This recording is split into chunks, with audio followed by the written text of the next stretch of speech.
Hello everyone. In this presentation, I will introduce how a young Syrian, Abdullah Karam, who escaped from the Syrian Civil War in 2014, develops his difficult migration and escape process into an autobiographical adventure video game with the production of Pet Out 2017. The gamification of this escape process reveals that a digital game can operate to create an interactive, autobiographical counter-documentary as a mode of critical play design. It is necessary to mention that the game project is a collaboration between Abdullah Karam, the developers of Kyoza Creations, Wobbler Sound, and the graphic designer Brian Main. At the end of the game, a notice appears on the screen indicating Karam's and the designer team's search for funding to create the other levels of the game. Indeed, as a vital point, the game Pet Out could be released with the help of funds and a collaborative collective process. Karam performs his migration journey alone, but transforms it into an adventure game collectively. Hence, a lot of people learn his story and reflect on the multiple experiences of being a victim of war and then being a migrant. The aim of this presentation and paper is to examine the gamification of this escape process from the lenses of critical play with a focus on documentary in game design and the experience of temporary death in the game world. With the concept of critical play, Mary Flanagan points out that a game can interact with important social issues, such as immigration and war. In the spirit of activist art, critical play primarily focuses on individual artists or collectives of artists making work because they have something to say. Flanagan argues that critical play is characterized by a careful examination of social, cultural, political, or even personal themes that function as alternates to popular play spaces. Critical play outlines how play has influenced the history of creative exploration of the social and the political. While recognizing certain distinctions, critical play looks to the commonalities among play activities, game genres, and important historical contexts to discover thematic ways in which play can continue to manifest critical thinking. Thus, Flanagan introduces the critical play method through several crucial elements into the iterative model. Human concerns, identified as principles, values, or concepts, become a fundamental part of the process. The critical play method may also assist those in mainstream game development, innovate by suggesting radical, fresh ways of playing, Flanagan asserts. Accordingly, when we read Flanagan's critical play concept, Pet Out as a critical play enables the players to have knowledge of socio-political realities and cultural dynamics and become conscious by following the experiences of a civilian and young individual. How can the game Pet Out be called as an alternative and counter method of documenting real-life events? Can the gameplay reveal the subjective aspects of documentary and criticize the genre as a creative mode of podcasting? Karam himself comments the game through YouTube-style videos, giving insights into his dramatic travels through Syria's war-torn countryside and daily life. In these videos, Karam wears the same sweatshirt as the character in the game world and directly calls out to the players, "You play me in this game." Hence, this feature sparks the player to have more attention to the game world and also increase awareness for the real event. The players think more richly and nuanced about the socio-political issue and the anti-humanitarian process of escaping from a dangerous battlefield.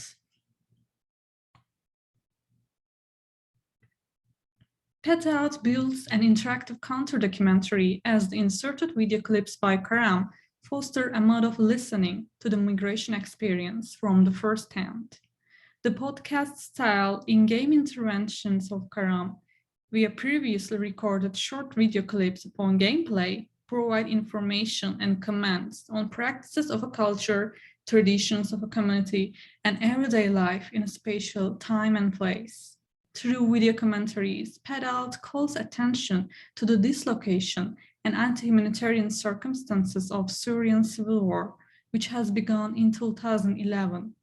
With the in-game interventions of video commentaries and the dialogues with non-playable characters, the players get information about the socio-political realities of Syria. Karam shares his experience through his remembrances with the help of game objects, flashbacks, and thoughts. Hence, Karam creates a space for players to listen his migration journey from his own voice. Karam's in-game video commentaries have significance of being documentations for migration by countering the mainstream media narratives about Syrian migrants. Accordingly, the game allows Karam to self-represent himself through these video works. Besides, these video pieces build archival documents of gameplay for preserving the game and the story to the future.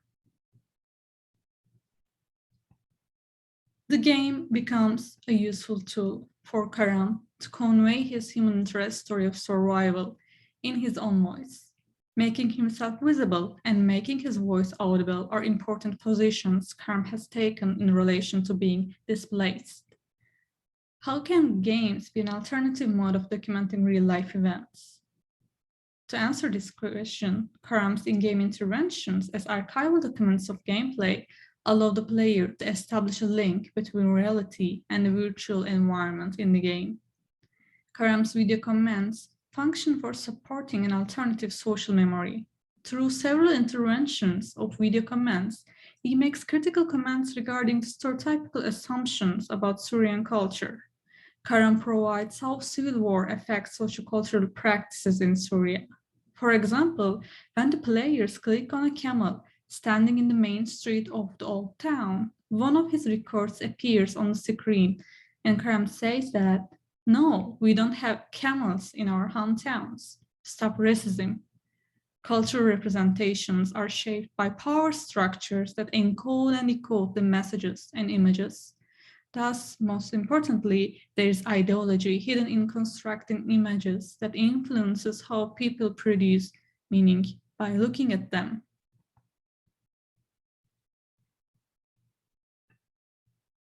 Also, by being fundamentally different from the popular usage of video commands in online gaming that trains players how to play or perform being a video gamer, his comments are the significant reflections of how specific representations of different cultures are the products of meaning-making.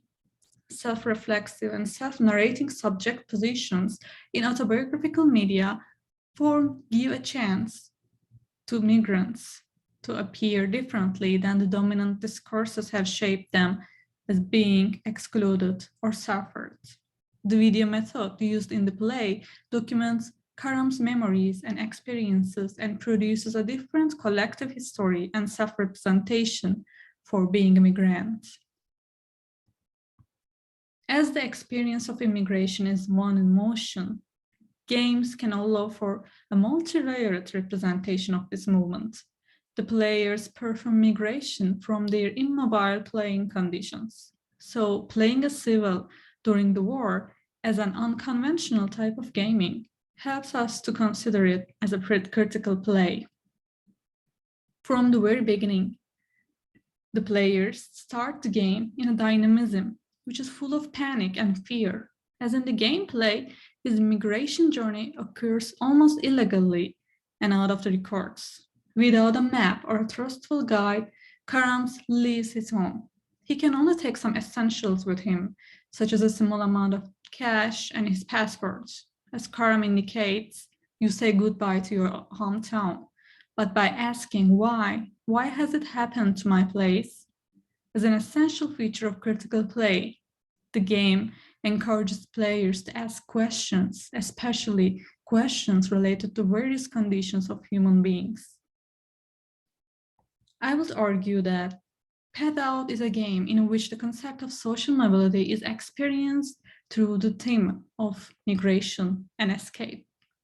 Thomas Neal defines migration as social mobility based on the belief that almost everybody is nomad, especially due to the environmental, economic, and political instabilities today.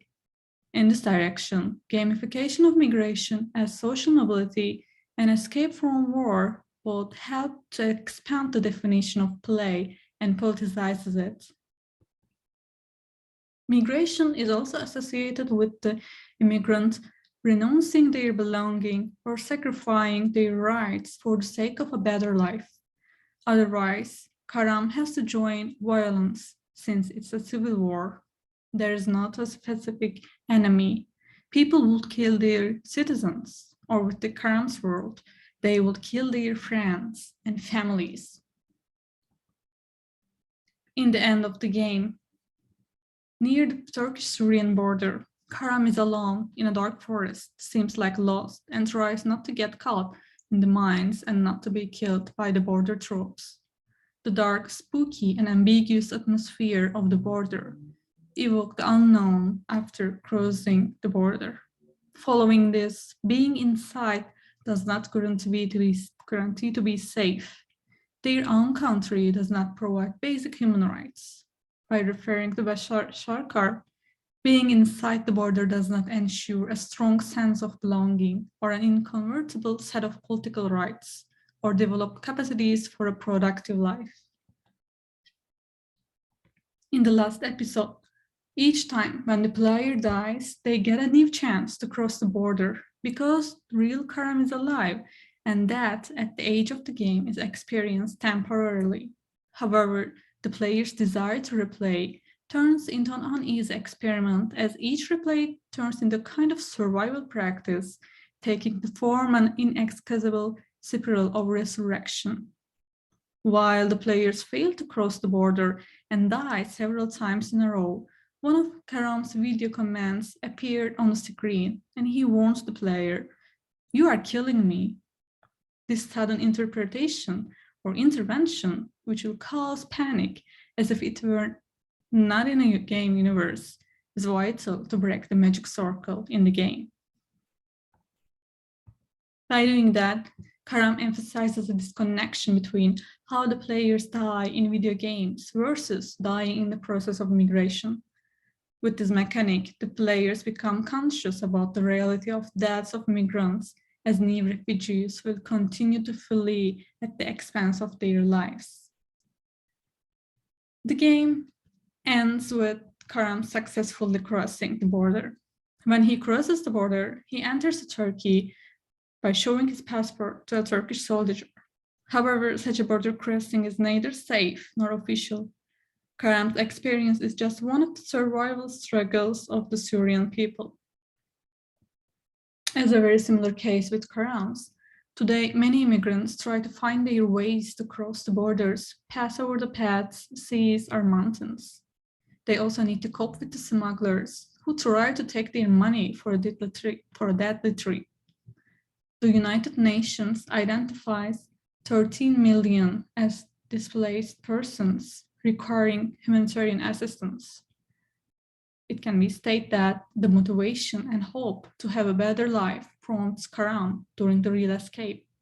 In a way, this hope is always a hope for the unknown, for one can never know what the result of the crossing will be, a better life, a new body, death, or life. Thank you for listening.